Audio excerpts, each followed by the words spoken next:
Hot 96 News this hour. Tangu tarehe 9 tulipopiga kura, kumekuwa na mambo mengi ambayo hayaendelei ipasavyo. Alafu mshindi alipata 4,834 votes. Kijana wangu alipotea wa miaka 28 hivi, na kwa majina alikuwa anaitwa Sylvester huyo kijana. The Hot 96 News now with Teddy Otieno. Good afternoon. We begin in Nakuru County, where one person has died following an outbreak of swine flu. 8 other cases have been reported across Nakuru. 6 people are being treated at Kiptangwanyi Health Center in Elementaita, while 2 others are undergoing treatment at Rift Valley Provincial General Hospital. According to the county's Public Health Emergency Center, 140 cases of swine flu have been confirmed, since the outbreak was first reported on 27th July this year. The most affected are children under 5 years, with those below 12 months being the hardest hit. Swine flu is a respiratory disease of pigs. The main symptoms in humans include cough, wheezing, and fever. Inuka Kenya na Sisi Organization Chief Executive Officer John Githongo has challenged the outcome of the presidential results, claiming that they were tainted by fraudulent activities.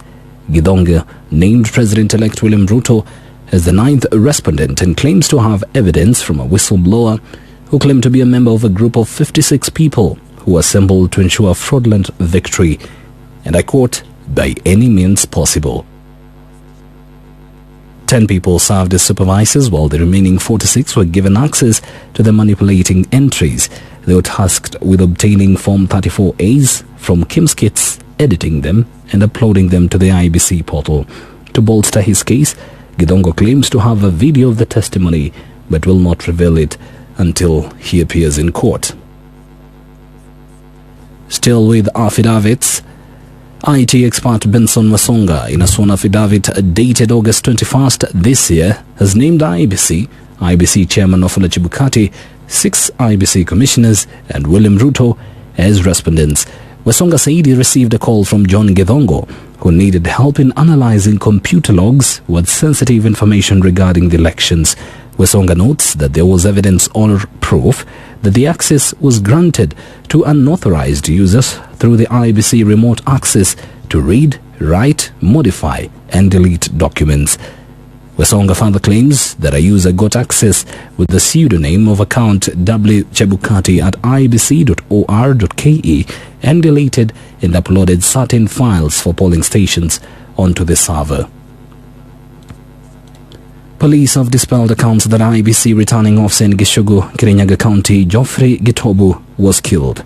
Like Ebipya DCI boss Onesmus Towet said, Gitobu was at the electoral body's offices in Nanyuki when he collapsed and was later pronounced dead at Cottage Hospital. That is not the position. The case was reported yesterday, 2:38 hours in the afternoon. The report was of sudden death of somebody who had collapsed in town. He was rushed to the hospital, and at the hospital he was dead. The rumors are just normal rumors. Even me, have heard the rumors. Preparations underway for the swearing-in of Johnson Sakaja's Nairobi governor. Sakaja is set to be sworn in on Thursday, according to the Constitution. The inauguration and swearing-in ceremonies of elected governors and their deputies will take place on Thursday in their respective counties. To the people of Nairobi, I will not let you down. To the people of Nairobi, you can look forward to a new Nairobi, a city of order, a city of dignity, a city of hope and opportunity. Ultimately, we will make this city what it deserves to be. But I want to affirm that from the day we are sworn in, all the 14 functions shall revert to the county government.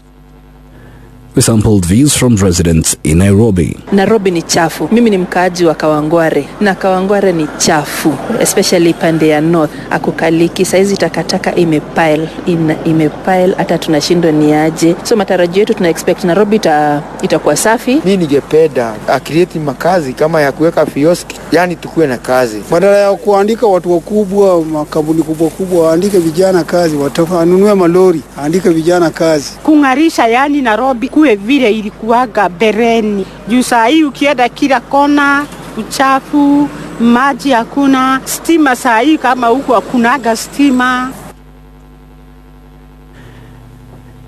And finally, learners in day schools will remain at home on the 29th of this month to pave way for the postponed elections in the affected areas. Education Cabinet Secretary Professor George Magoha said learning in day schools will resume on the 30th of this month. However, boarding schools, which will act as tallying centers, will not be closed. At the same time, Magoha issued a warning to schools against sending learners home for school fees.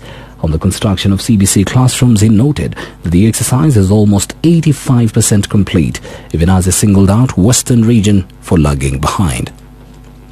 We have agreed, having consulted Mr. Chebukati and Mr. Hussein Marjan, that as far as the polling centers are concerned, we are happy to allow them to use our facilities in both primary and secondary schools. But we have also agreed that the tallying centers, which may require more than one day, we have agreed mutually that they should be taken to tertiary institutions, and the press release will be coming shortly to say so.